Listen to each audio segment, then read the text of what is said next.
prohibits the expenditure of taxpayer dollars on providing health care to undocumented immigrants. Nowhere have Democrats suggested that we're interested in changing federal law. Aren't Democrats demanding health care for illegal aliens? Democrats are demanding health care for everybody. I did universal health care when I was mayor, fully implemented, regardless of pre-existing condition ability to pay, and regardless of your immigration status. San Francisco is the only universal health care plan for all undocumented residents in America. I'm very proud of that. Current federal law is clear. Taxpayer dollars cannot be spent on Medicaid or Medicare or the Affordable Care Act related to undocumented immigrants, and not a single Democrat has raised the issue of trying to reverse that federal law. Raise your hand if your government plan would provide coverage for undocumented immigrants.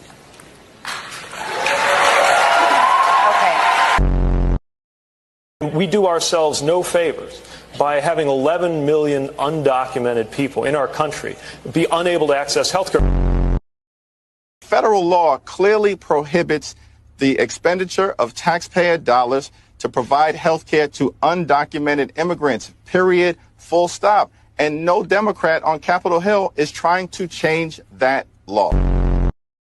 We have, of course, J.D. Vance out saying that all we want to do is provide, I say we, a Democrat, provide, care for illegal aliens. That's his language. And of course, that's just not true, what he's saying. The American people know that Republicans have shut the government down because of their unwillingness to provide health care to everyday Americans, working class Americans, and middle class Americans.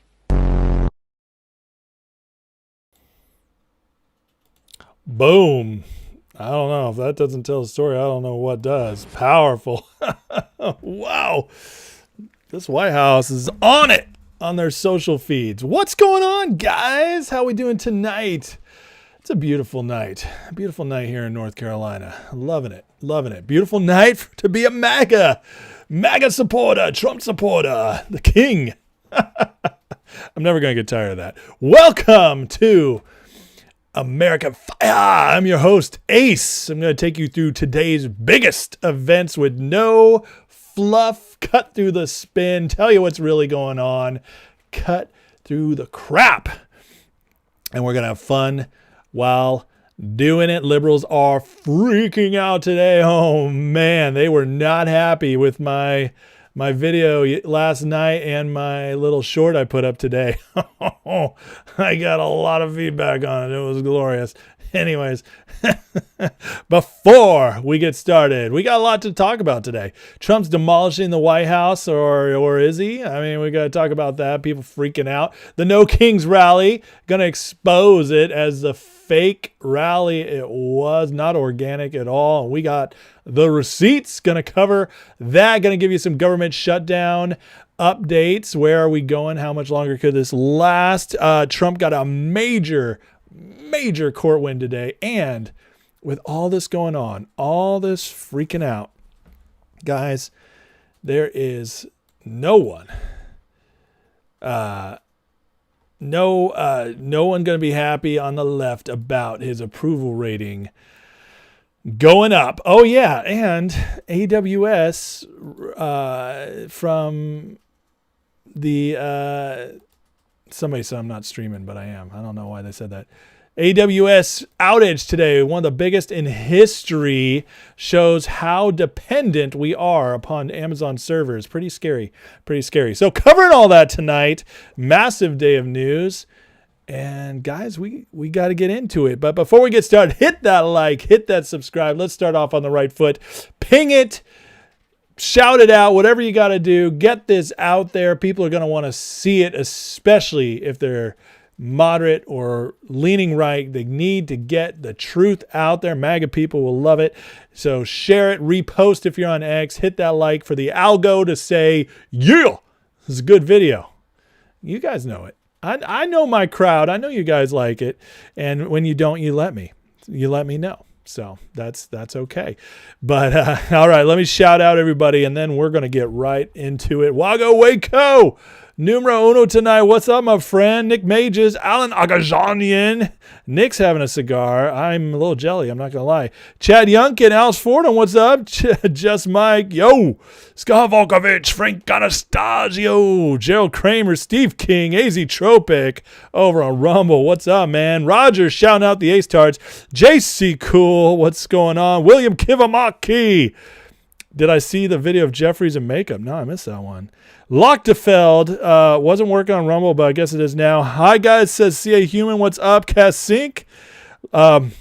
One Love, thanks for the AWS reminder. Lochtefeld, what's up?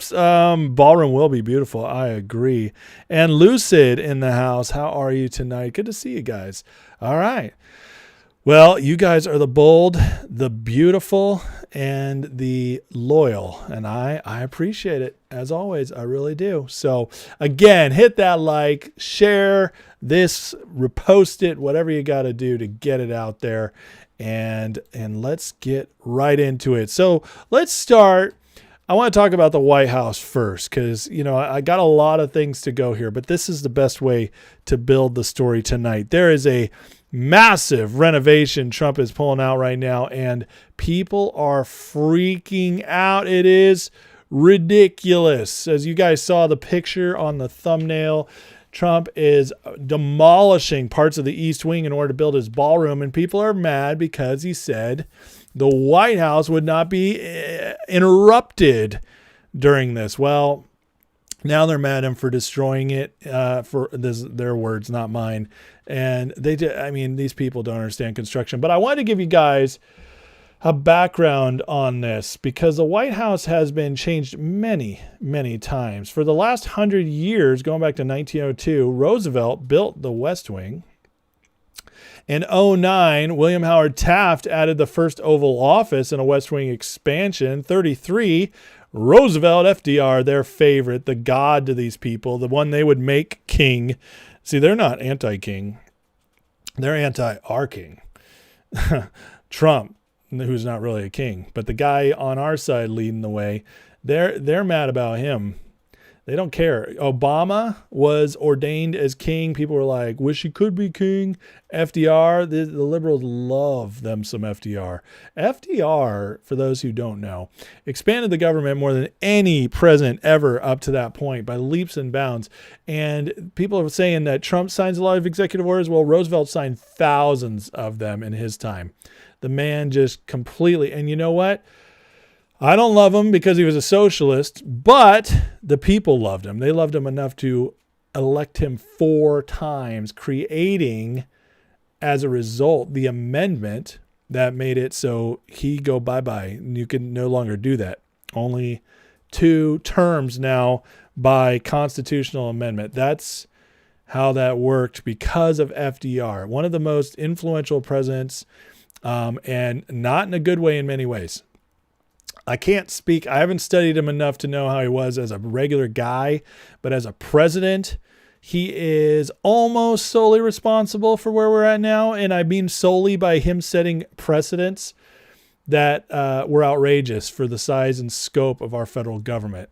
And you can't completely blame him because in 1913, that was under Wilson, we started really trying to expand. That's when the Fed was created, the income tax came in, all that.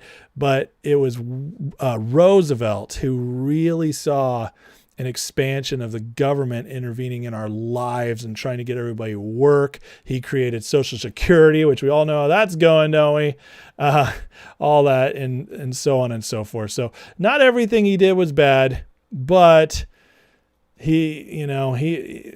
our government would not be nearly as big as it is now if it wasn't for Roosevelt. So, and part of that is he lived in the White House for 10 and a half years before he died because he had 4 terms. So I'm sorry, 13 and a half years because he served 3.5 terms before he died. That's a long time to live in one house without renovating, so I guess I can excuse that. But he added second floor of the West Wing, relocated to the Oval Office, completed the East Wing, built an indoor swimming pool. In 48, Harry Truman gutted and rebuilt the White House interior, preserving only the exterior walls. So Truman completely gutted it. In 1970, President Nixon converted FDR's pool into a press briefing room. In 73, I had a bowling alley. I don't know how I feel about that. Nixon got rid of a pool for a bowling alley. I can't say I'm a fan. I would much rather have the pool, but that's just me. Nixon, not a bad president in many ways, but come on, really? President Obama changed the tennis court into a basketball court, and now Trump is... Notice how Trump is the one out of all these. I mean, I guess you could argue the West Wing, maybe the Oval Office, but out of all these are all kind of personal touches, expansion, and Trump's the only one building a ballroom to host other people. Isn't that interesting? I think that's pretty interesting that Trump would be the one to do something more for other people, even though he's the king, versus just doing something for himself. I don't know. It's funny how that works, isn't it? C.A. Human says, Democrats just wanted White House to be rigged. Yeah, right. One Love says, Chuck Schumer in politics 50 years, Nancy Pelosi 40 years, yet Trump is the problem. Don't get me started. Biden, I mean, how long was Biden there? What did he say? Biden, when asked in his campaign in 2020 when he was first starting to lose his mind, said 400 years. Oh, man. I wish I had that clip on hand. That was hilarious. What's up, Christina Abbott? How you doing? Roger Kapke says, we recently signed with AWS and Red Hat to sell our cybersecurity software. Oh, man. And I bet that hurt you guys today. FDR outlawed private ownership of gold in 33. I know.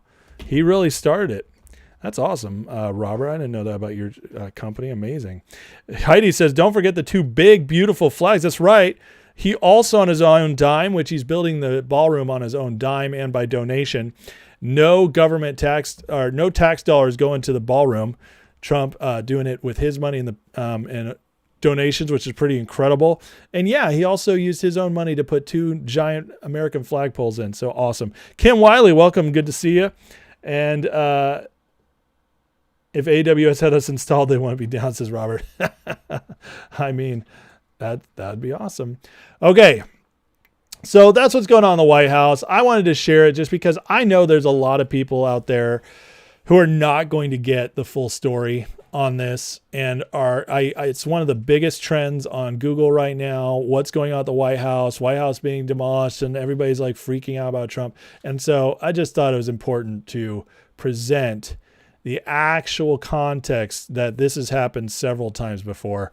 And nothing to freak out about. In fact, it's pretty darn cool. Okay, let's move on from that. All right, I brought up the No Kings rally. Well, check this out, guys. So their numbers keep going down. Now, I've heard an adjusted number. Yesterday, I reported from Grok that it was around 650,000 nationwide. Meanwhile, they're reporting out there 7 million to 8 million attended. That is a huge difference. That's less than 10% difference. Steven Crowder today did an excellent piece breaking it down, and he was sober-minded about it. He analyzed what both sides were saying, and he found in his research that the real number was between 1.5 and 2 million. So much larger than 6.5 million, or 650,000, still much lower than the 7 million being reported. And Crowder's pretty good resource. So I'm going to go with his number. And so I'm going to correct the 650,000 number I reported yesterday, but I'm still going to say failure, because it might not be only 10% of what they reported, but it's still just around 20% of what they reported. So nothing to get too excited about. And we're supposed to believe it was all organic. These people just wanted to show up. They were nice people wearing their flags. Well, I'm not going to play all the hate clips for you guys today. You can go do that somewhere else. I don't like watching them. It makes me kind of sick to my stomach, honestly, how hateful these people are, how gross they are. Megyn Kelly did an amazing segment. Go watch her show on YouTube from today. You'll see she does a big breakdown of some of the hateful things being shared, the awful stuff at these rallies. Yes, they weren't very violent, but they were full of hate. But they also weren't organic. And check this out. So here's the financials from the No Kings. Thank you, Anna Paulina, Representative Luna from Florida. She shared the receipts. And here we have this beautiful document with all the numbers. But let's just call out some of the highlights here. Arabella gave $79 million to the cause. Warren Buffett funded $16 million. Oh, nice guy. Nice old guy, Warren Buffett. The great investor, giving us investor tips. Just a good man, leaving his whole fortune to charity. So cool. What a good rich man. The guy who's like, oh, my secretary pays more taxes than I do. Blah, blah, blah. What a freaking liar and a joke. $16 million to fund these protests. Ford, not cool. $51 million given to the protest. Rockefellers, $26 million. George Soros chipped in $72 million. Tides Foundation, $45 million for a cool $294 million given to make these protests happen. That's almost $300 million, which would be 1/3 of, or almost 1/3 of $1 billion gone to make this happen, to get people to show up. My friends, you don't need that kind of money to get protests going on if they're organic. You have people show up with their signs, they fund their signs, they pop in, they go stand on the street. You might have a couple in the big cities where there's events with maybe a stage and some speakers that cost them maybe, $15,000 to $25,000 to set up. But you know what this tells me? This tells me, obviously, I'm not going to go out and say all the people were paid. There's no way that's true. But several were. And what this also tells me is that probably all of the speakers at all the events nationwide were paid to show up. Because how else do you spend all this money? They didn't, other than in Portland, they didn't riot. They didn't get too violent. Nothing super crazy happened. And yet they somehow spent $295 million to get 2 million people to show up nationwide. I'm going to round up. I'm going to be very nice to them. And I'm going to say 2 million showed up, which honestly is probably much, much less than that. But 2 million into 300 million. Well, you're looking at basically $150 a person you're paying to show up for a few hours. That's a good good half day's wage, I'd say, because these people, they couldn't be bothered to work a full day. In fact, let's listen to what Jesse Waters had to report on this today. So, Jesse, there were two different factions of protesters. We had the one faction who had no idea why they were there, no idea why they were protesting. They were simply programmed by CNN or whatever liberal mainstream media they've been listening to, and they were there. You had the other faction of protesters who were there to call for political violence against their opposition. So I read signs reading, all Nazis go to hell. And of course, it was MAGA supporters and it was ICE that were depicted as said Nazis. You also had a woman holding a sign depicting a guillotine with a single MAGA hat on the bottom. So very clear that these people were either unaware of why they were marching, or they were marching on behalf of illegal immigrants and domestic terrorist organization Antifa. Another thing that I witnessed was people holding up signs with AOC, Bernie Sanders, Zohran Mamdani, and Gavin Newsom's face with big bold letters reading Antifa. So I don't know if they were trying to tell the truth about the Democratic Party or if they're trying to water down what Antifa truly is, which is a violent domestic terrorist organization. So that's what I saw on the ground. Another thing too, Jesse, which I thought was really interesting, is initially in New York, that's that's where I was. You had thousands of people that were there. So yes, there was quite a large crowd. But then as soon as 1-2 hours passed by, the entire crowd completely dissipated, kind of like they were off the clock and they all just disappeared. It was really baffling to me because I have covered protests extensively for years at this point, and I have never seen a protest dissipate this fast. They don't dissipate fast. Maybe they were on the clock. Organic protests don't dissipate quickly. That's not how it works. They hang around. They can't, they want to make sure they leave their mark. They want to feel special. You don't just get a time where you leave. I've been to rallies, not like this, but I've been to places where people gather to celebrate something organically. I went to the Million Man March in 1998 at the Washington Mall on October 4th. Million guys gathered. It was like a Promise Keepers thing, but I was a kid. My dad took me, and it was like a million dudes there, and there was like some worship, a couple speakers, but it took forever for it to wind down.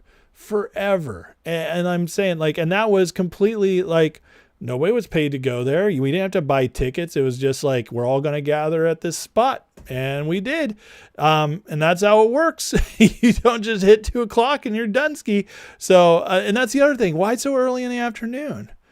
Very, very strange stuff about this. And guess what? The liberals don't like me talking about this. They're really, really proud of their No Kings rally, friends. They're really proud of it. They feel like they won back the country on Saturday, even though nothing changed, even though it's backfiring on them. But they really do. Because when I reported my numbers and I put out my video, oh my God, on a regular week, I probably get like 2 to 3 liberals, unless I really do a video that triggers them. At the most, I'll get like 5 or 6 that write on my page and like have to go after me and tell me what an idiot I am and tell me how far off I am and tell me I got to stop worshiping Trump and that only idiots vote for MAGA and what else do they like to say? How uneducated I am and I should go read a book and how ugly I am and how bad my setup is and how weak they go after everything. They got to go after everything. But the funny thing was I post this No Kings rally stuff and I call out the fact it was nowhere as big as they said it was being and that there were fake pictures being distributed around and that it just didn't have anywhere near the impact they thought it was. I called out the fact that they were dispersing early and oh my God, folks, I got maybe I didn't count them, but I'm going to say I got between 20 and 30 comments from libtards freaking out, yelling at me, saying the nastiest stuff to me because they were so upset that I went after their precious No Kings rally. And I mean, that's effective. I got to say, I'm very proud of the fact that I had so many watch me. Thanks for watching, guys. Thanks for getting that view count up, by the way. I really appreciate it. But you guys watching my videos so upset about this. I'm sorry. I'm sorry you failed. I'm sorry you failed. You know, it really sucks when the king, King Trump, that you guys are protesting, really sucks when he was elected democratically and won the popular vote and won all 7 swing states and won the House and the Senate and happens to have the Supreme Court in a conservative majority. That's tough. That's tough. And maybe it feels like a king because we own you guys and we kicked your asses up, down, sideways, back and forth Monday through Sunday. I'm so sorry. But that's not a king. You know, in basketball, if I'm playing a game and it's a competitive game and my team's losing and we can't seem to do anything and we're just getting destroyed, well, we didn't sit down on the sidelines and say, let's just protest the fact that they can't lose. No, we didn't do that. We just realized we got destroyed. And that's, my friends, I get it. I get that you're losing so badly that you're just gasping for air and thinking he's got to be a king because we can't lose anywhere else. That's no way. I'm sorry. It's just, that's how bad the people have turned against your side. You guys are so pathetic. You're losing so badly that it feels hopeless. It feels like you have a king, which, by the way, in Canada and in UK, where they still have kings, well, in Canada, they still put the king and queen on their currency, and it's still called the Commonwealth. In those places, they didn't call it no kings because there's still kings. No, there's no tyrants protest. But I don't really know what the difference is between a tyrant and a king, but that's what it is. Anyways, so sorry, libs. I tip my hat to you guys. I'll say a little prayer for you. We'll play taps for your failing Democratic Party as it goes down into the grave. But it'll be happy as I do so. I'll do so with a smile on my face. So, so again, $295 million paid to really accomplish nothing except, give them some PR for the week, and they can all walk around tugging on each other in their little, their joy-filled, happy orgies they're having together, which, we don't need to get further into that because it'll just gross us all out. Speaking of gross out, Trump posted a video of, and I can't play it because the soundtrack is Kenny Loggins and he's going to copyright strike me. But Trump posted an AI video of him flying over the No Kings rally, dropping crap on everybody. And he used Harry Sisson's face. Little Harry Thithone has decided to send a cease and desist letter to the White House because threatening legal action of AI meme depicting him getting doused with fecal matters and taken down. That's where we are now, people. Sisson claims he felt deeply humiliated by the meme and his likeness was used without his permission. Trump broke him. On our side, they put out these horrific, and I do mean it's horrific. I watched the South Park episodes of Trump. It's pretty horrific humor. And I love South Park. Well, I used to. I still love the old ones. Don't get me wrong. I just don't like what they're doing with the Trump stuff right now. It's pretty cowardly and weak, and I can tell they're just trying to.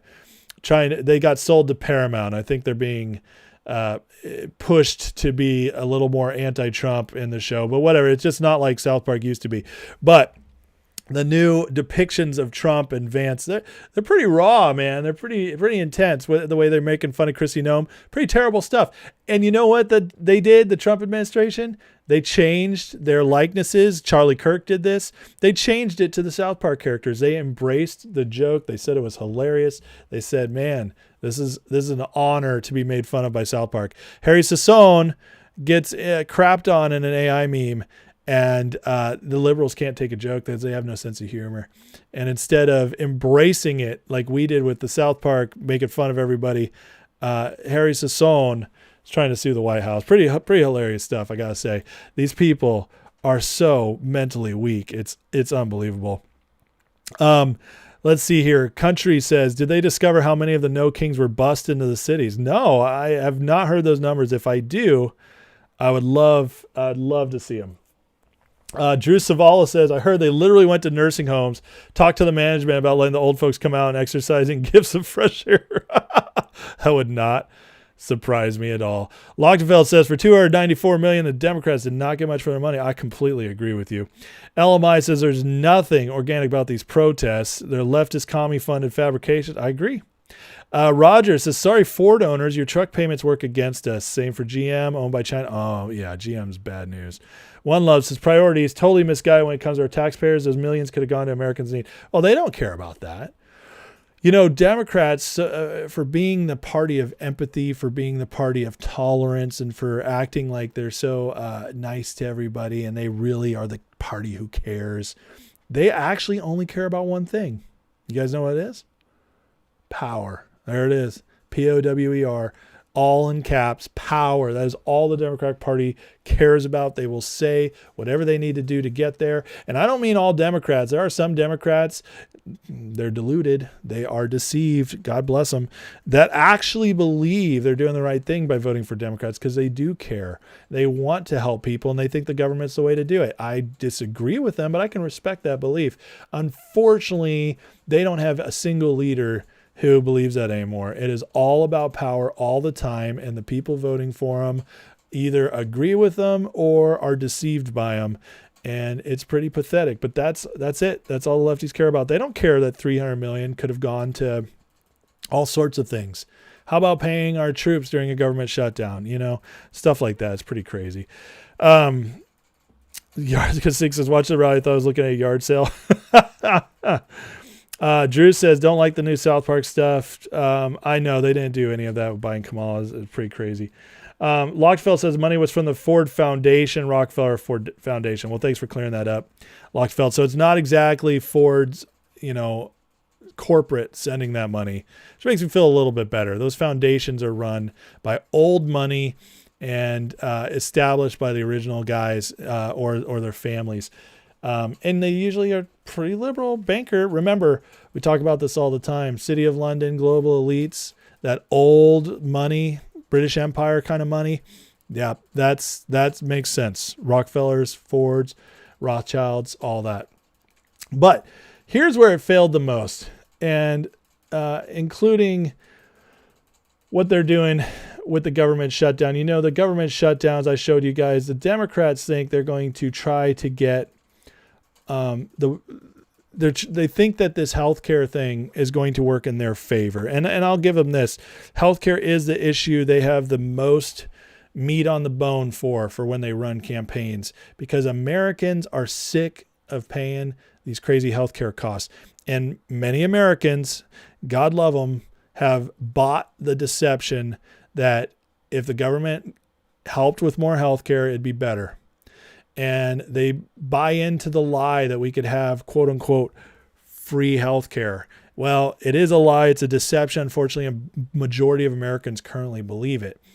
And so the Democrats are betting it all that if they go hard on this shutdown, they can force the American people, or they can force the Republicans and Trump to be exposed on this healthcare issue. They can win it, and they can knock down Trump's likability. The Republicans get blamed for it, and it will help them come the midterms. Unfortunately for them, new polling that came out today after the No Kings rallies and after the government shutdown's been going on for over 2 weeks, nearly 3 weeks, tells a different story, and it just shows you liberals are not going to be happy about this. Let me bring on Harry Enton, my favorite New York Jew.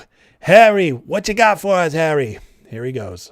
About Donald Trump shutdowns, net approval rating, we're talking 20 days into it. In 2018/2019, Donald Trump's net approval rating was already falling. The shutdown was eating into his popular support. It was down 3 points already at this particular point and would fall considerably more. It was very much on the decline. You come over to this side of the screen, this shutdown hasn't eaten into Donald Trump's support at all. His net approval rating is actually up a point in terms of his popular support. So the bottom line is this. The first shutdown during Trump's first term, 2018-2019, was hurting Donald Trump. This one is not hurting him at all. There's no real reason Donald Trump might say, at least when it comes to popular support, I want to get out of this shutdown. What about the question of blame? Yeah, okay, what about the question of blame? Okay, you see Donald Trump's net approval rating was down 2018 to 2019. You talk about 2025 as net approval rating is up. It comes down to the blame game, a game I loved to play when I was younger. Blame Trump for the shutdown, a great deal. In 2018/2019, 61%, more than 3 in 5 Americans blame Trump, a great deal for that particular shutdown. You come over to this side of the screen, look at this.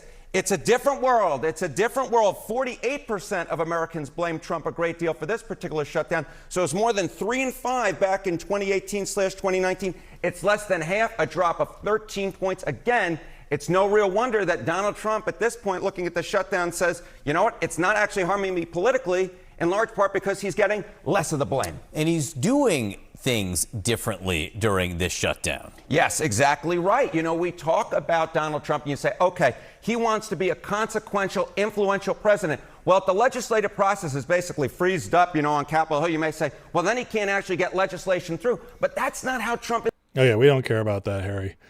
But I got to go back to this guy real quick because he sounds like freaking... What's the word I'm looking for? Yes. I mean, just listen to this guy. This guy sounds like, in large part because like he's the butler in a horror movie. He's getting less of the blame. And he's doing things differently during this shutdown. Yes. Isn't he? Mr. Anderson. Yeah, anyways. Yeah, Trump thriving right now. In fact, his approval in most polls is up in the high 40s, low 50s in a couple polls. He's exactly where he's been almost this entire term. It's incredible. No matter what he does, he stays the same popularity. This is the most, and guys, I don't know how to explain this to you if you haven't been a big follower of politics the last, ever. To go through what they're doing, to be trying all the things they're doing, and to not, and with all the opposition pretty unified against him, and to not be suffering from it, that tells me one thing and one thing only, that Americans are awakened. Because no other president has ever gone through anything like this before and been able to withstand it. With all the opposition, all the chaos, all the crazy things happening, and the fact that Trump remains as popular as ever, it's a miracle. This does not happen, especially not in a second term. If you guys remember, let's go back to Clinton. Clinton getting smashed in his first term, then the Republicans came in and they saved him. He got elected in the second term with like 44% of the vote. It was barely anything, but Ross Perot was keeping those numbers down. So nobody got close to 50% in the Clinton elections. He's running, he gets the Republicans in, and then he starts working with Newt Gingrich and getting a bunch done. And his approval keeps going in and out. And then it actually takes a little bump when the Monica Lewinsky thing happens, but then he goes back down, heading out in the low 40s. But he's still much more popular than Bush, who Bush hits 9/11. He hits 90% approval, which is insane to think about now. Even they could nuke us now. We could have New York nuked and burnt to a crisp, 10 million people dead. Trump could say, I'm going to fight back, and he still would only hit like 70% approval. 90% approval is insane. Tells you the difference in our country. Bush wins the next election pretty handily with like 51%. And then by the end of his term, he's in the 20s. He's in the 20s because the great financial crisis, but even before that, he was struggling because the Iraq war kept going on. He tried to reform Social Security. It failed. So Bush goes way down. Obama, who everybody talks about as like the Lord and Savior, the great president of our age, all that, he wins his re-election campaign with less than 50%. He does win the popular vote, but less than 50%. In fact, less than Trump won it with this time. Goes into his second term right at that 50-ish mark, high 40s. By the end of it, low 40s, high 30s. And that's because he goes, he has the Tea Party movement against him. He loses 60 seats in the House. In 2014, that's wild. He goes to Occupy Wall Street. It's just one thing after another hits these presidents. But the point is, they all come out kind of limping. Like if you're lucky, you're in the low 40s, high 30s, barely making it out of there, and with no political power whatsoever. In fact, your party is usually in a worse place than you are. And then we see Trump. Trump dealing with all this insanity, comes into a terrible economy thanks to Biden. He just decides to make changes. more executive orders than anybody since FDR, passes the one big beautiful bill, which is fairly unpopular because people just don't understand it and the Democrats message it well. Doesn't matter. Tariffs, everybody gets scared. Doesn't matter. Iran, everybody freaking out that we're going to get back involved in the Middle East. Trump handles it perfect. Doesn't matter. You name it. Israel, all this stuff going on. Government shutdown. It's craziness after craziness after craziness. And then he weathers it all stronger than ever. It's unbelievable what we're watching. We are watching a president who only gets stronger because here's the deal. The more he takes on, the more they attack him and he survives, the more powerful he is. And the Republicans see it. This is why the Senate and the House are pretty much doing almost everything he wants to do now, because they know you can't get rid of this guy. He will destroy us. He is leading the greatest movement in modern American history, and it's not wavering. Despite the fact that everything they try to tell you is the opposite, that Trump's getting weaker, his opinion, his approval's down, Americans are turning on him, they're getting tired of him not delivering on his promises. It's all BS. It's all lies. And why do I show you guys these approval things? Because I know some of you, it's like, oh, that's not hard news. That's not that interesting. But it is. It's important because this is a snapshot in time. And believe me, this CNN, they're undercounting how popular he really is. But the fact that, oh, Harry Enton gets all excited about the high numbers. Oh, my God, Trump, he's soaring. You can't beat him. That's a really hard voice to do. Despite the fact that Harry gets excited, they're still undercounting how well he's actually doing. They're not talking about how powerful he really is. And this, my friends, is why the left, even though a lot of those protesters are paid, even though it's all set up, a lot of them were organic. And they truly do believe Trump is trying to become a king. And why? Because they've never seen anything like this. The last Republican president was Bush. And Bush, they could easily beat down. They got him down. He had his little surge with 9/11. His first term, he remained pretty popular thanks to that. But man, once it got to domestic policy, they destroyed Bush. And for good reasons. I mean, I'm not a Bush fan. But my point is the left has been known to always be able to bring their man down. They did it with Reagan in the second term. Reagan was just so massively popular in the first term that people still couldn't imagine having a Democrat in charge when they elected Bush 1. But Reagan, he got beat up in the second term. He really did. Iran-Contra, anyone? Yeah, they beat him up. They said he was dumb. They said he was he had Alzheimer's.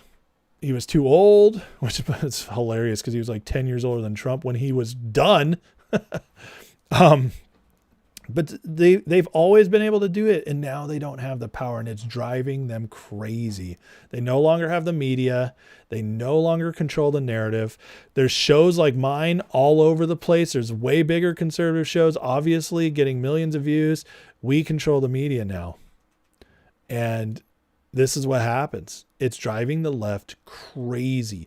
It's why they'll show up on my channel, which every one of these videos maybe reaches, on a good day, I maybe reach 5,000 people.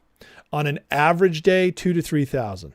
Okay. That's small on YouTube. That's really small. And that's okay. I like my crew. I like you guys. I'm going to keep showing up.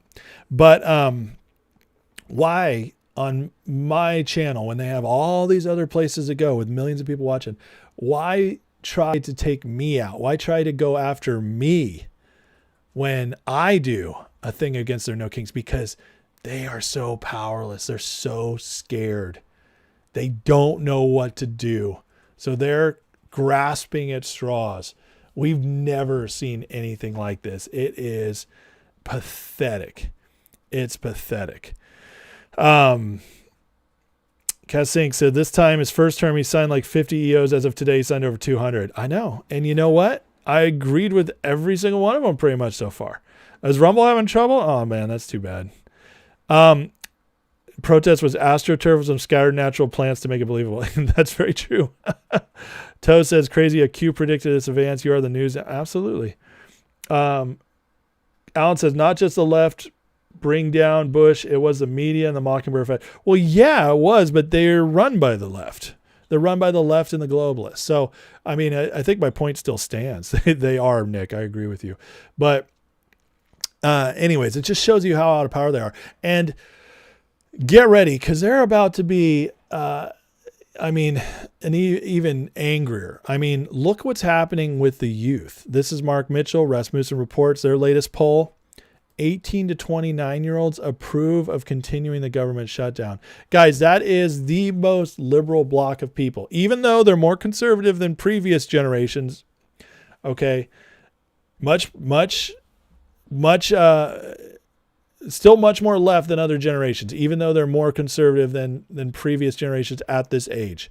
Okay, Gen Z is trending more conservative than other ones, but still, they are the most left-leaning generation, and yet they approve of continuing the government shutdown by a majority. What does that tell you? That tells you that even the ones leaning left don't believe the government really does much or is necessary at how big it is. That's amazing. And this tells you that the future, these guys are going to be much more conservative as they grow up. Because everybody gets more conservative as you grow up. Except for the old, and Alan, I don't mean you, okay? Alan always gets upset when I say boomers. I'm just kidding. I don't think that's, you actually do. You only did one time. But the boomer generation, not you guys in the chat, okay? When I say boomers, I mean the older generation that's lefty. They got way left all of a sudden. And it used to be you could always rely on the 65 and up crew to be very red.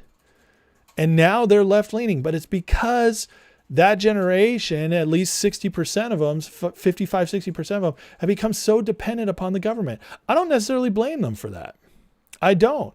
And they were the types who, they were in the streets in the 70s and 60s. They got a little older. Okay, and now they think they're cool and they're running things, and they don't like Trump.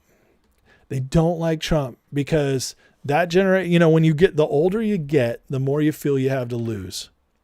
And they don't like instability.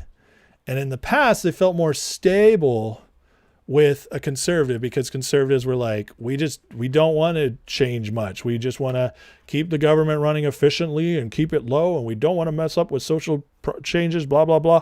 And then we get Trump, who's the great disruptor.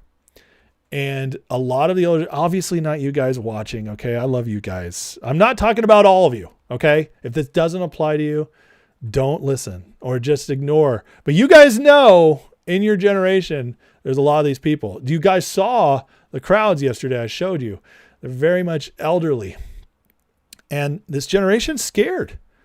They are scared. They don't want things shaken up. And they are buying the nonsense of Trump. Plus, most older people still watch cable. They do, where most of us under 50 do not. But if you're over 50, over 60 watching cable, even Fox News is not always super favorable to Trump until the night shows.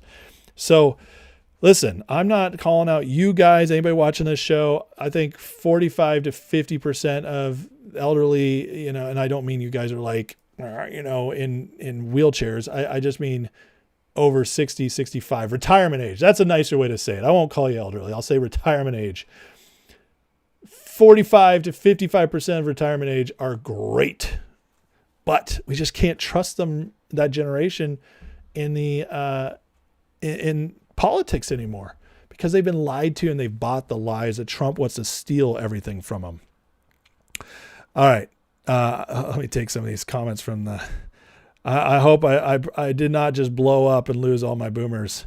I love you guys. I do. I love you guys. Denturocrats, because he'll be back. Christina, I love you. Alan has been a Republican since Reagan. One loves the senators should not be paid if they shut the... Well, I agree with that. Roger says, I'm a boomer. Have not been left since the 70s. Good for you, man. You woke up. Nick understands. Lockfeld says all ages in rural America support Trump. That is very true. Mostly true. Yeah. Christina fell for left crap in the 70s too. You know, I never went left, which is one of my great prides, even when I was really in college and hanging out. But I hung out with some lefties, and I became close with them. And I gotta say, I was tempted. I had some areas where I was kind of like, I could kind of see that. I could kind of, I felt the pull. Let me put it that way. But I never went full left. Just like, you never go full retard. I never went full left. Alan says, I saw a Republican business owner become Democrat after he retired. How does that happen? Unless all he's voting for is benefits, which is pretty sad.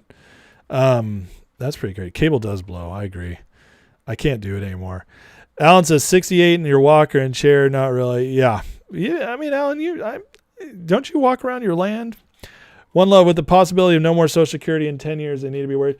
Well, I don't think let me put it this way. I don't think there's any way that Social Security is gone for the older generation. I don't think there's any way. What they'll do is they'll phase it out, and they'll make it so, like me, I'm 42. They'll make it so I don't get it. But those who have already retired or are getting close to retirement, they'll find a way to make it work for them, and they'll phase it out. That's the only way they can do it without just getting destroyed politically. That's the only way they can do it. And that's exactly how they'll do it. I'm telling you right now. So if you're of that age, I don't think you have to worry. Even if you're within 5 years, say you're 55. I say 55 years and up, you're not going to have to worry. You will have Social Security. Everybody underneath that, they're going to come up with something different, and there'll probably be tiers, and they'll phase it out. And so anybody under like 55 to 45, you might see something plus whatever else they come up with. And 45 and under, it'll be like, Godspeed, you're on your own. Here's our new government accounts. You'll love them. We'll put $100 in there to get you started there, Bucky. That's what it's going to be. So I just think that's what we're looking at. But the older groups, you're not going to have to worry. By the way, please like, subscribe. Thank you, Nick Major, for reminding me. Take 1 minute, guys. I got 100 people watching on YouTube at the same time. 100 plus watching on X. Guys, if you just hit that like, just take that 1 second for a like, you'll really help the algorithm and help this grow. If you're enjoying the show, I really appreciate it. And if you're on X, hit the repost button as well. Okay. You guys think they're mad? Well, get ready. The liberals are about to get much, much, much madder. Today, Trump got the Ninth Circuit Court ruling that he can deploy the National Guard to Portland. Now the precedent set significantly expands presidential authority to federalize National Guard units for domestic law enforcement, potentially reshaping federal-state power dynamics. By accepting the president's colorable basis for deployment, the ruling lowers the threshold for federal interventions in states facing protests. This could trigger a major cascade of similar deployments nationwide in Democratic-led cities like Chicago or Los Angeles, where Trump's targeted federal facility protection unrest. So, kiddos, it's about to ramp up. Let me put it that way. The left is going to freak out over this. Now, the left doesn't care about states' rights ever. Never, ever, ever, ever, ever. They didn't care about it any time. They didn't care about it during COVID. They didn't care about them. They've always just tried to erase states' rights at every single opportunity. They hated that they couldn't consolidate power. Suddenly, now that they're the minority, they love them some states' rights. Now, look, I am not a fan if this became martial law, anything crazy like that. I do not want this kind of power to be used by the left so I'm hoping that they figure out a way to toe this legal line very carefully so that a precedent that's really bad isn't set. But I will tell you this as well. For everybody worrying about precedent for the next president, or in 10, 15, 20 years when we get a Democratic president again. Everybody worried about that. I'll tell you this. Lincoln broke several norms of a presidency. Broke them, went anti-constitution in some areas, suspended habeas corpus. I mean, he just did it to save the republic. And you know what? It wasn't done again later. FDR in internment camps for Japanese Americans. I mean, come on. Crazy stuff has happened in our country, and for other presidents didn't do it. So just because this happens now does not mean it'll be used against us in the future. In fact, I will say it won't be. And the reason is because I believe right now we are in a war. We're in a political war. We're in a political war where there's factions where it's heated up, and it's because of Antifa, some of these riots. They are trying to destabilize the country. They just are. We don't know how powerful they still are. I think they're much weaker than most people believe, but I also think there's still some strength there that needs to be put down.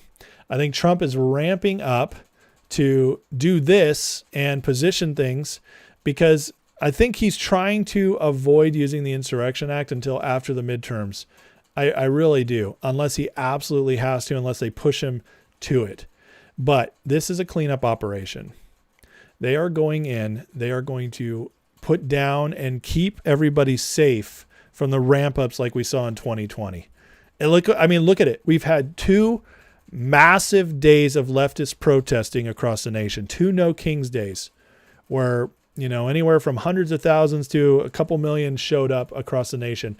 And we didn't have massive, massive riots. They've been very pocketed and much lower than the past. That's because Trump is taking care of things. Now imagine what happens if he keeps showing up and, Toe says it's not a political war, it's an insurgency. I agree with that. That's kind of what I mean by political war. Insurgency is kind of a political war. It's like one faction of a country trying to take over so I guess it just depends. Yeah, I think we both mean the same thing. But the point is that we are putting it down right now. And at the very least, because I do think Trump has to win the midterms. And I don't know if he went full on out with the Insurrection Act, if he'd be able to pull that off, because that's going to make a lot of people scared. So, but in the meanwhile, and maybe he won't need it, but in the meanwhile, he can at least keep deploying these to places, keeping everything toned down so they can't destabilize. They're held in check. And maybe, just maybe, it gets taken care of this way. That would be even better for the country, to be completely honest. He said the other day on an interview, I'm holding the Insurrection Act in my back pocket. I can use it if I need to. Now imagine what happens if they go to Chicago, Portland, New Orleans, Memphis, which are already in Memphis, San Francisco maybe, Seattle. What happens? New York, they go to all these cities and crime just goes down by 50, 60, 80%. What are the people going to think all of a sudden? All these super hardcore Democrat cities where the people are screaming for help and keep electing Democrats because they're kind of dumb. The definition of insanity is doing the same thing over and over again. Well, voting for Democrat over and over again is the definition of insanity. And yet they do it. But I will say this. One of the reasons I really think it happens is because these people in the inner cities, they haven't broken out. They don't know how much better life can be. They are always in survival mode all the time. And they're just praying a Democrat will, they've always been told Republicans only care about the rich. And so they're voting but they're trying to get saved. If Trump can show them, because the only way to wake these people up in the inner cities is to show them.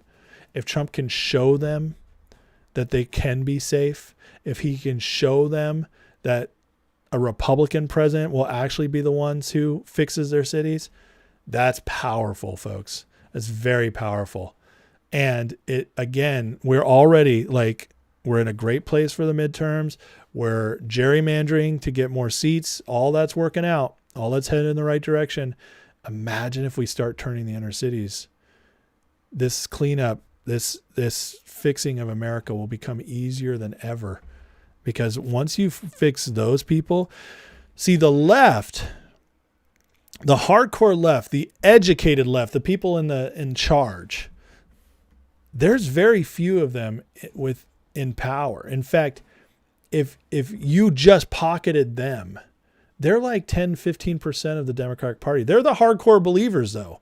They're the ones who've been fully indoctrinated, educated in their belief system, have real reasons for believing what they do, have lost the plot. I mean, they're just so far in, you can't reach them with anything, and they live comfortably. So, whatever. They're going to be fine either way. And so it's like, think about the Hollywood types. That's who I'm talking about. But the inner city types, they are the useful idiots. They are the people the rest of the left, the rulers of the left use to get things done, to control.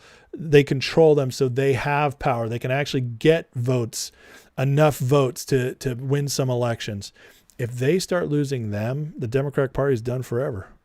It can't come back. And so they're going to have to change. They're going to have to change, and either that party goes away or it has to be reformed in order to stay alive. But they've already lost the working class. If they lose the poor class, Democrats are done forever.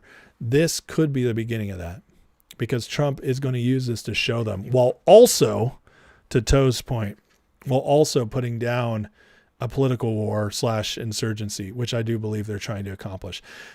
I don't think they're anywhere close to accomplishing their goals with an insurgency, but it is at the borders. It's something they're always trying to do. It's always something they're trying to gain momentum with. And they would if Trump was a weaker president, but he's not. And J.D. Vance is going to be just as good. I really do believe that. So we're looking at 11, 12 years to clean this up fully and start building upon what happens after the cleanup. ALB back says his rent went up another $100. I'm sorry, man. That's terrible. Where do you live, if you don't mind me asking? Not your address, but city or state. Toad says it's crazy in their playbook, rules for radicals. Zelensky refers to them as useful idiots, so they don't see themselves as useful idiots. Well, that's the point of being a useful idiot. You never would see yourself as it. That's what makes you a useful idiot. You think you're a valuable member of the cause. And as long as you think you're a valuable member of the cause, you'll do all kinds of crazy stuff because you think you're important. And that's how a useful idiot is never somebody who doesn't think they're not doing something. They don't know they're dumb. They don't know and by dumb, I don't mean necessarily they have low IQs. I mean, they just never been showed anything different. They have no idea. I mean, you raise a person in the inner city and close to the ghetto or in the ghetto. They voted Democrat for 10, 15, 20 generations. They get the worst educations. There's no funding in those schools. Everybody is either in their where they live is either in a gang or working fast food. There's no hope there, except for every once in a while one of them has a single mom working 3 jobs just to try to give them a better chance. It's bleak. It gets very bleak in those inner cities. To those of us who live in rural areas, or at least suburbs or whatever, you would not believe what a different country the inner cities are. You wouldn't believe it's America. It's crazy stuff. And yeah, they're used. They're used and abused, and their futures are stolen by the Democratic Party for power. What little they have is stolen from the Democratic Parties for power. Their dignity stolen by the Democratic Party for power. It's disgusting. And I'm not saying that it's always been just the Democrats, because the Republican Party has not been great either in many times in history. It's done terrible things, but not as bad as the Democrats. And especially not now that MAGA has taken over. And MAGA is the most amazing thing I've ever seen politically in American history, honestly, except for the Revolutionary War and the Civil War, because you took the best of both parties.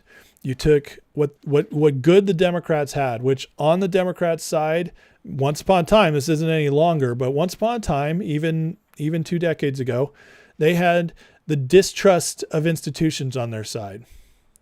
That was a good thing that Republicans did not have.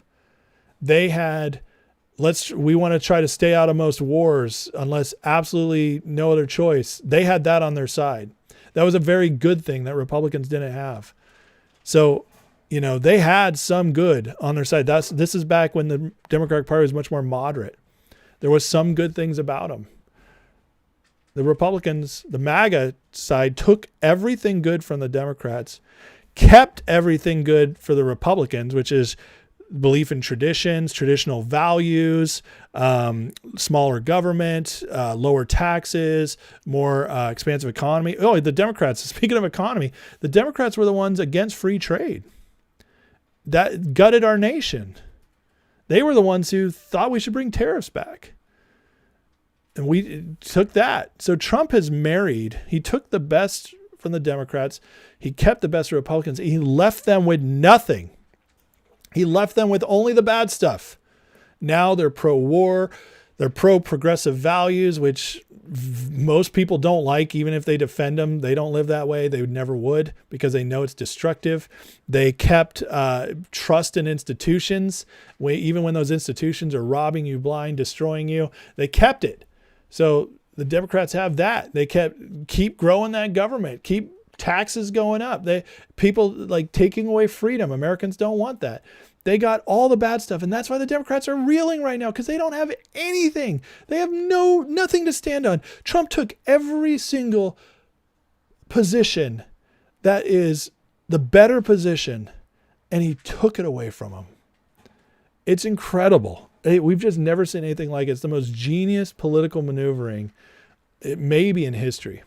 It really is. And he's completely changing a country as a result. Candace says her rent goes up 100 every year. That's terrible. Alan Krentz went up, Sioux City, Allen and Dearborn, Michigan, Minnesota. Oh my God. Terrible stuff, man. Alan says taxes went up 50 a year. Well, that's not too bad, 50 a year, but it still shouldn't go up. $300 in rent a year went up, or a month. That's insane. My God, you guys, tell me all these prices. That's crazy. Drew says, didn't Trump win an appeal from a courts because they tried to stop him from sending the troops to Oregon, but he won? Yeah, I was just talking about that. Where you been, Drew? This is what I've been talking about. It's okay, man. God bless you. Lockefeld says both parties conspired to pass free trade and afterwards bipartisan. Lockefeld, I'm not saying that there weren't Democrats that didn't vote for it.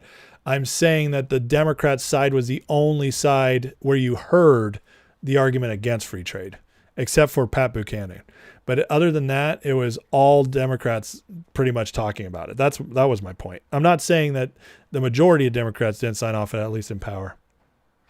So, anyways, but yeah, this is where we're at, guys. I mean, I think we're going to see this government shutdown, this No Kings rally. This was supposed to be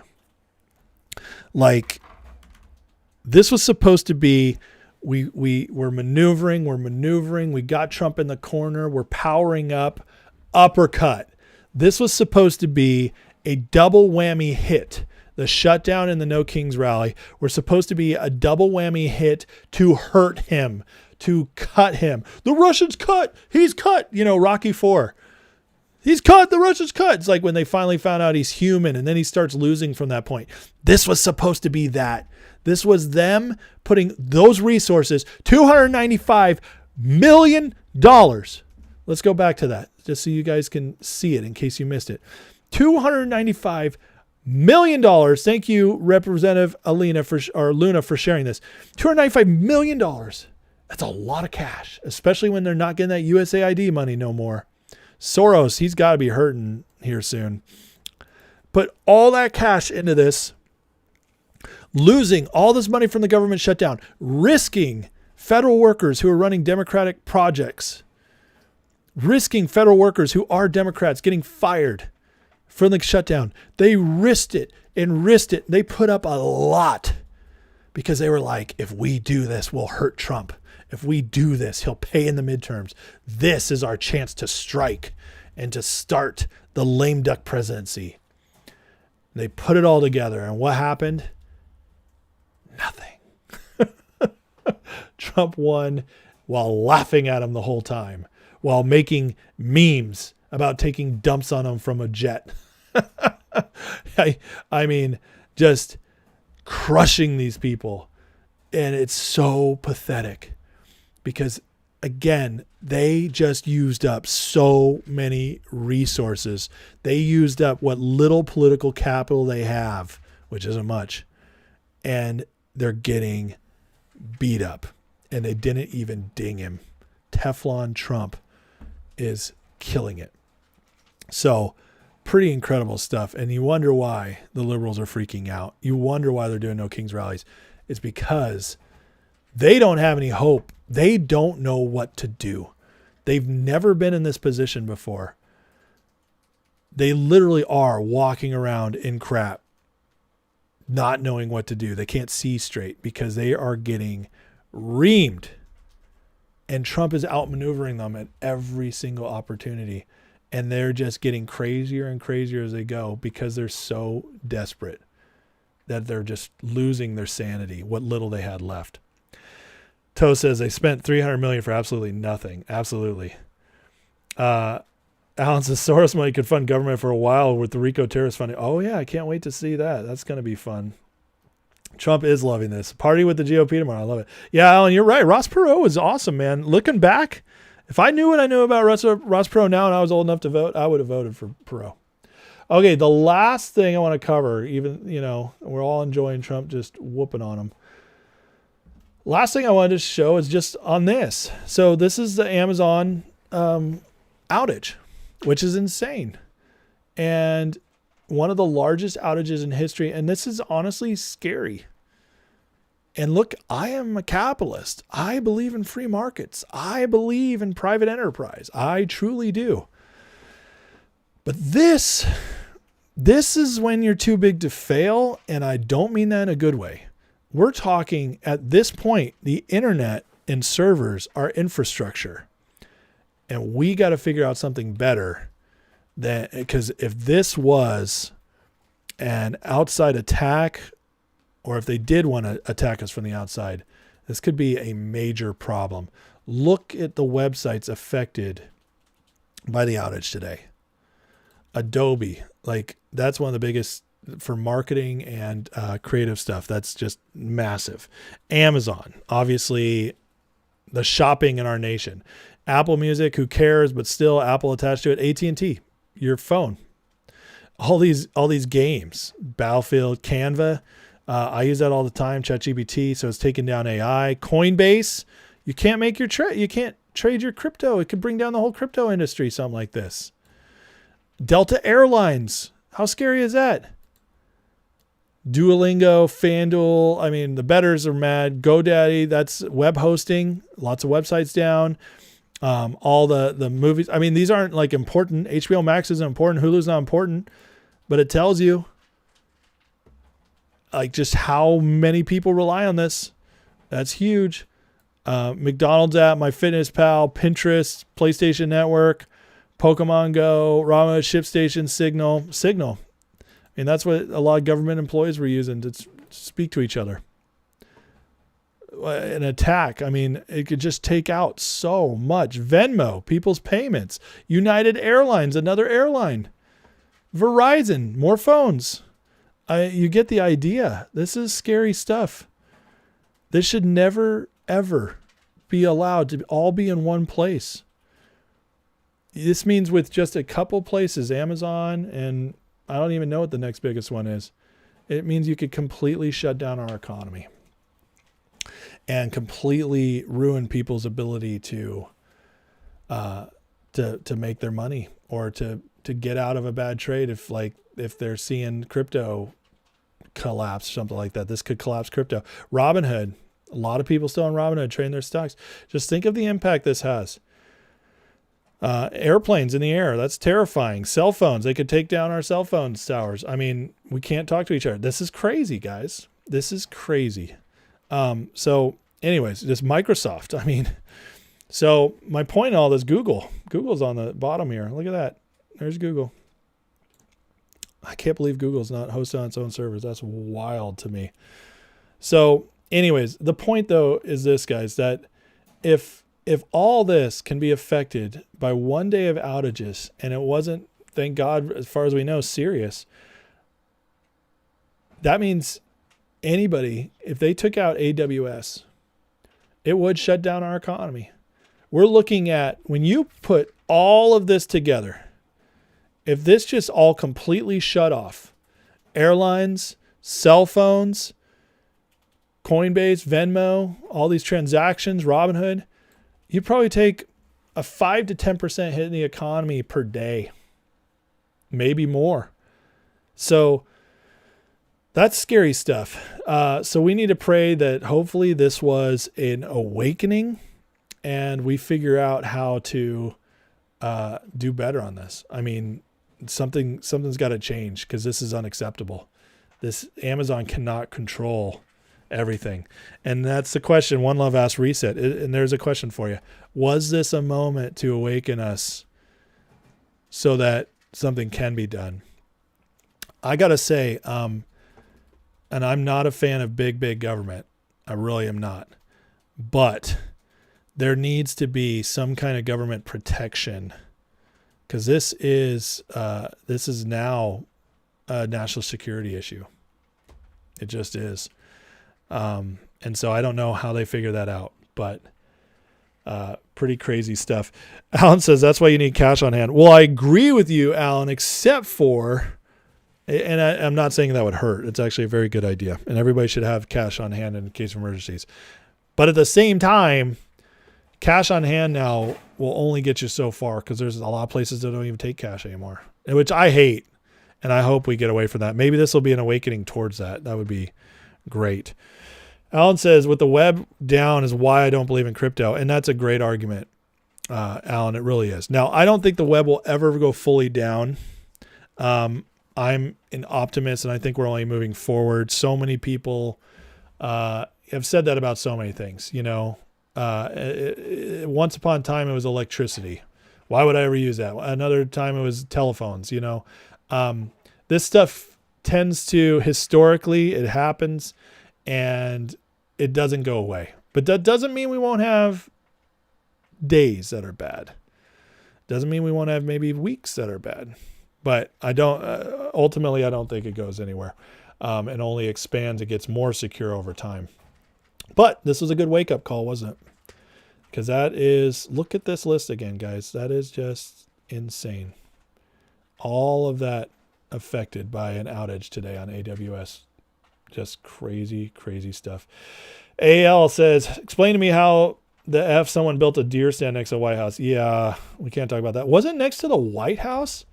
I didn't think it was next to the White House. I thought it was somewhere else further that was just to try to hit Air Force One.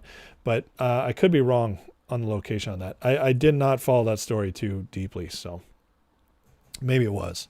Need to break up Amazon. We might need to. Or, again, because I don't think you can argue Amazon's a monopoly because there's still other major companies out there that compete with it, like Walmart. But you definitely can argue this is a national security issue, and there's got to be something done with this. But anyways, I digress. All right, guys, it's getting a little late, so I'm going to call it. Please like, share, subscribe on your way out. I appreciate you. We will, we gotta end in a prayer because if that Amazon thing doesn't scare you, it should.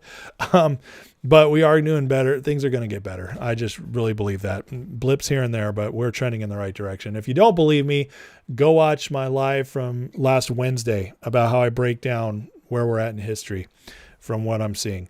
But anyways, we got to pray because so much good is happening. We don't want it to stop, and prayer is the fuel that keeps it all going. So, Heavenly Father, thank you for today. God bless these people watching. Thank you, God, for them, their support, and God, their interest in what's going on in the world, so they can just have an impact, whatever it is, for whatever that looks like for them.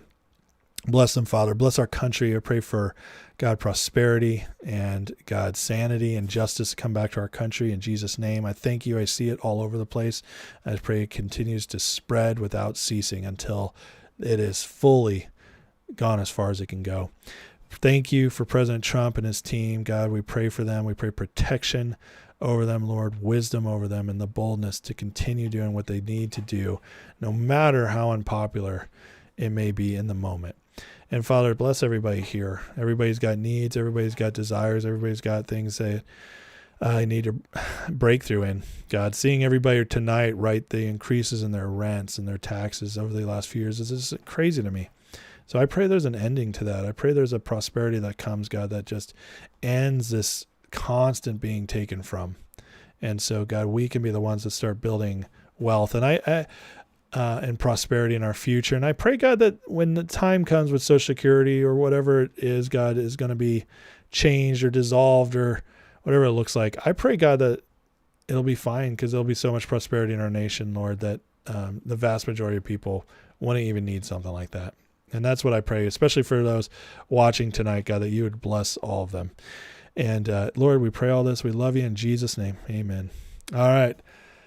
Appreciate you guys. Thanks for watching. Again, like on the way out, subscribe if you're new, and repost if you're on X. Thank you so much. Share with your friends. Let everybody know. And guys, hey, I didn't talk much about the stock market tonight. Maybe we'll talk about that more tomorrow. There's just some weird stuff going on. But again, if you want to keep up on top of all that every day in the moment, especially on our stock tickers that we like to follow, get in the description, click that link, go to the Patreon for a free month.